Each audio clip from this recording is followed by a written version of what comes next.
Dagdag na tulong sa mga residente ng Palawan na biktima ng Bagyong Tino inihatid naman ni Senator Erwin Tulfo. Yan ay babalita sa atin ni Raymond Datpan sa RH28. Raymond, good morning. Personal na namahagi ng tulong si Senator Erwin Tulfo sa mga biktima ng Bagyong Tino sa lalawigan ng Palawan. Nasa 1,000 pamilya mula sa Langogan, Puerto Princesa City ang nakinabang. Karagdagan ito sa nauna ng pamamahagi ng tulong pinansyal sa iba pang mga bayan ng Palawan gaya ng Rojas, Agutaya, Araceli at Coron. Binisita din ng senador na tubong Palawan ng Barangay Binduyan, Puerto Princesa City na kamakailan lang ay nakaranas ng landslide na nagsulta sa pagkasira ng isang bahagi ng pambansang lansangan.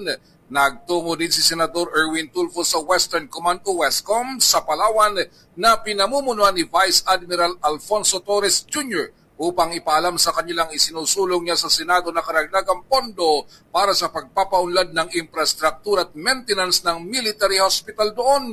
Pinuri rin ng mambabatas ang serbisyo ng mga tagapagtanggol ng Western Frontier ng bansa na ipinakita ng mataas na tiwala ng publiko sa buong sandatahang lakas ng Pilipinas.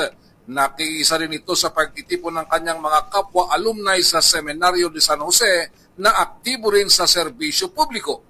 Si Senador Erwin ay aktibong tumutulong sa pamagitan ng kanyang extension office sa Palawan upang pagsilbihan ang mga mamamayan ng Mimaropa sa medical, financial, burial, legal assistance at iba pa. Ito si RH28, Raymond Datpas para sa DCRH, una sa Pilipinas, una sa Pilipinas. Maraming salamat, Raymond.